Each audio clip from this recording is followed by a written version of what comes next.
U.S. futures are pointing to a grisly open Tuesday as Monday's carnage in Europe spills over, with the new IMF chief calling for more stimulus, Deutsche Bank CEO warning of a Lehman-like event, and World Bank head cautioning of dangerous times ahead.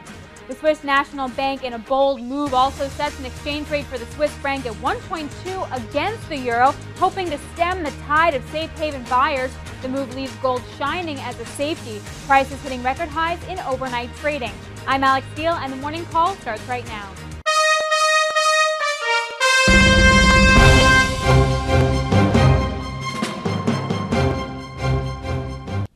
Good morning, everybody. I'm Evan Lazarus, Chief Knowledge Officer here at T3Live.com. And I'm Alex Steele with The Street, and together we bring you the morning call. So it's a windy, kind of chilly day on Wall Street. Seems like markets are absorbing that kind of weather here. They're finding no relief after that zero jobs reading in August we found on Friday, reporting to a sharply lower open. If stocks can't bounce from this level or reverse this downturn at all, what happens? How low do we go for the year? Do we put in new lows? It's a good question. I think we're going to find out real soon, to be quite honest.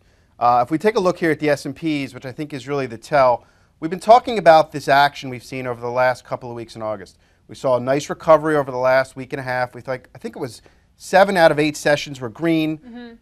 Once again, the sellers have come back, and it looks like we hit this upper band. This was Thursday of last week. Saw a little bit of an intraday reversal, first time we saw it in a few days. Friday and again into this morning, right back down. Futures are down significantly this morning. Taking us back, this is a chart of the spiders as the ETF.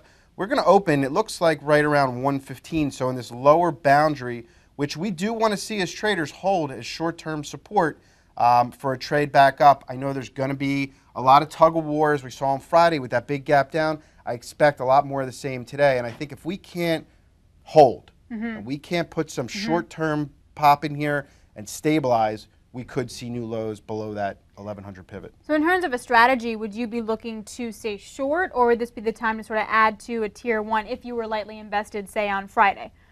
If you're putting money to work here, I would probably be hands off. And I'll tell you why. Because as much as I think this is a little bit of short-term support, I still think in 3 days from now, we could be at new lows. So it's a matter of your perspective and your time horizons. If you are a day trader or someone with a really short-term perspective, this morning could be an interesting trade for us. But if you are somebody with a longer-term time horizon, this market, this setup right now, it looks to me like we went lower. And despite the fact we're seeing European markets rally today, that was sort of like off of yesterday's just absolute carnage in the markets, you know, but all the concerns are pointing towards a European Lehman-like 2008 disaster, but not towards the U.S. Yes, of course, growth is slowing. Obviously, jobs growth is anemic, and that's even putting it in a positive light. But we're still not Europe, right? I mean, we're seeing the CEO of Deutsche Bank, you know, saying the Lehman-like event, Robert Zoellick saying we're in a dangerous period, Christine Lagarde calling for more stimulus, but that's Europe, that's not us. Well, unfortunately, I mean, I don't necessarily know if I agree with that in the sense that it's a global marketplace. It's interconnected, it's intertwined, there is global risk on. It's not really, you know, a U.S. issue, it is a global issue, and we're going to talk about that in a few when we look at some global markets. So meaning that it doesn't mean that, okay, so if we hold up or bounce a little higher, it's not like go all in because we're not Italy, for example. That's right. All right, pretty grim for Monday morning. We're going to look at one thing that's shining and doing really well, and that, of course, is going to be gold. But volatility, Evan, is the name of the game. I was talking to an expert this morning, an analyst, who was saying we saw a $65 range today already. With that kind of volatility, what kind of safety can it really provide? Gold's wild. Gold is wild, and it's at the point in the chart, technically speaking, where it's going to continue to be wild. It was a safe, very slow, methodical grind for the last couple years.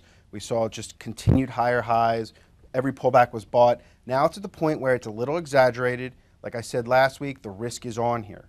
Although I do think we can go higher, I think it's really for the short-term player who knows how to handle that volatility. Meaning to take advantage of the intraday dips, for example, to buy and then sell when it rallies, that kind of thing? That's right.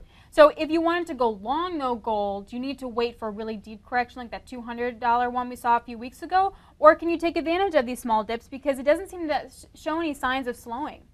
Well, I think you have to take advantage of the short-term corrections. Literally a 1 to 2 day pullback right now could get bought for new highs. It's that volatile. If that's not your specialty and that's not what you're looking for something a little bit safer over a longer time horizon, probably not the right time to step in until we get that deeper correction, and that could come at any day, or any, near term. And it'll be interesting to just see how gold holds up today in relation to the Swiss National Bank, sort of basically saying the Swiss franc is no longer a safe haven currency. Do not buy it as such. You wonder how much of a bid the gold's actually going to get from that.